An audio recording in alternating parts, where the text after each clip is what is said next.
They say you only get to be in your 20s once, yet somehow I feel like I've been making this decision for a lifetime. It sort of feels like I've experienced this day on repeat, except every time it gets harder. I still feel 18 until I see an 18-year-old, and suddenly I don't feel 18 at all. I'm stuck between wanting my own freedom and wanting to be told by my mum everything's going to work out. I know it will, but it's not the same when I have to tell myself. I guess I never realised isolating myself was the price to pay for having a dream. Even though I might be reminded I'm not 18 anymore by Facebook memories popping up, I know that if I show up every day there's a chance that it does go better than I've ever expected. Because I believe your 20s are for making that jump, for chasing what makes you feel alive. Because I know on the other side of doubt there's a version of life where all goes exactly to plan. So I wanted to go for a run, but if I run on here I'm going to fall over because there's a big hole. It's time for a morning workout in a pretty booky looking gym. See me coming through, yeah, wait a minute, yeah, hold up, wait a minute, bitch, I'm feeling brand new, Look at the size of this. This is some crazy ass acai bowl. So and let the butterflies swing, yeah. That was 10 out of 10 taste, but the Biscoff definitely makes it feel like you're eating a dessert. Yeah, so I don't do the whole backpacking thing anymore. I've sort of grown out of that. I did it a long time ago, did it years ago. The whole hostel, cheap budget travel thing is not really my style anymore. I've come out here, I've got a lot more valuables, a lot more equipment on me, trying to build a business and run a business whilst we're out here and trying to really focus on productivity. And hostels can sometimes ruin that, as usually in hostels, the only way you meet people is through alcohol, and that's not what I want. But Con has not done the whole hostel backpacker experience, so we're trying to balance it out, and so today going back to the roots, we're doing the first hostel. I don't know if you've been watching the vlogs lately, but we've been staying in some nice places. We're talking double showers, double sinks, private pools. I'm looking forward to see how this goes down.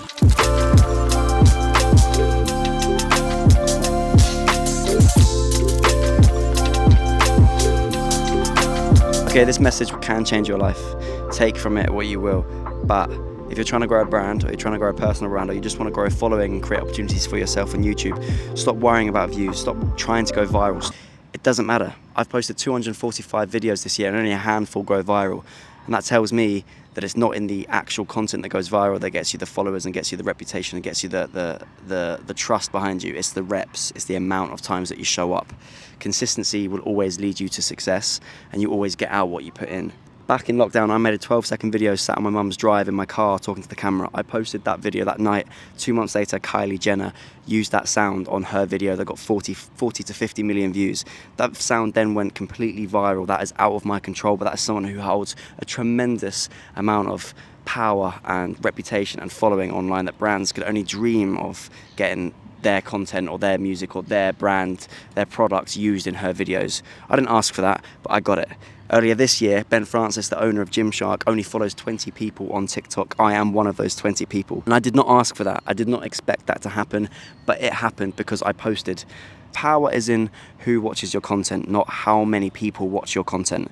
One person can change your life, and one person can one day scroll upon your video that you've posted because the algorithm will do its thing. So don't worry about going viral, just worry about posting. Post that content for 6 months consistently and your life can change. You have no idea who can watch your videos and what opportunities can come of it.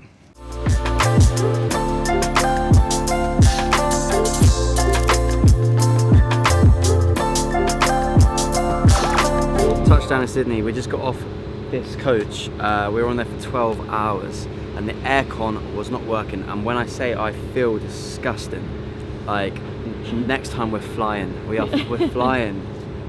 Yeah, so the plan is for Sydney, we're gonna be here for a few days, a day for Bondi, a day for Manly, maybe a day for sort of exploring the city, and just see what we can get up to really. We're staying in the city, which we've already realised is a bit of a mistake.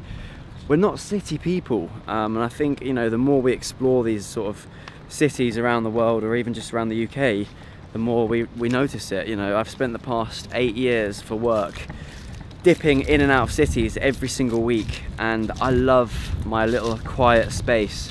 I'm not saying I'm a countryside person, yeah, it's all, you know, part of growing up and part of understanding who you are and what you enjoy.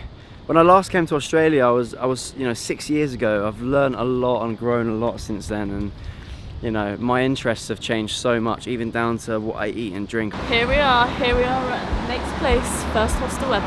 Let's go.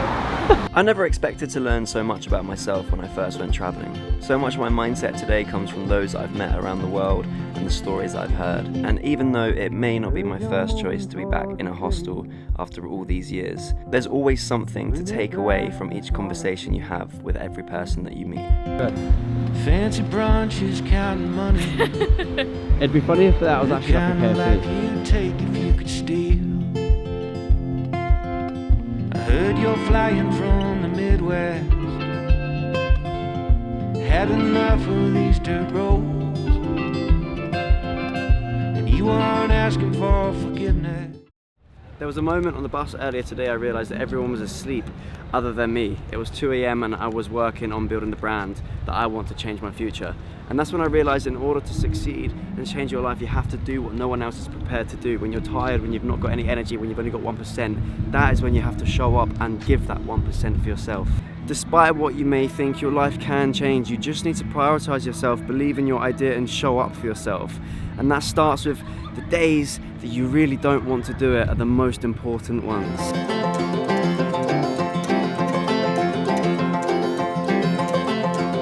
Friday morning run around Sydney. I got my mojo back, almost forgot that was a bad bitch. Looked in the mirror, oh my god, I'm a bad bitch. Give me what I want, ooh yeah, I'm a savage. No, that's right, XYZ, I'ma have it. You know that's right, hold on, wait a minute. We're at Bondi Beach here in Sydney, and it's cloudy. It is cloudy as fuck. We can't see a thing. Bit of a shame. Fly all the way to the other side of the world for a beach, and it's cloudy. Yeah, wait a minute. Yeah, hold on, wait a minute. Bitch, I'm feeling brand new, cause I'm big business. So me and Con were having lunch earlier, and we were speaking about goals and ambitions for next year and how we were going to challenge ourselves and tackle it. And I realised that I said I wanted 10,000 followers by the end of the year at the start of Jan, and I had 10,000 by Jan. I said I wanted to get my first brand deal, and I wanted to find that. Well, they found me. I said I wanted to grow a newsletter to 1,000 people. I am triple that currently. I wanted to hit 1,000 subscribers by the end of the year, and I'm already over that, and it's only the start of December. And why am I telling you that? Because, well, you are only as good as you think you are. You have to truly believe that you are the person who you want to become.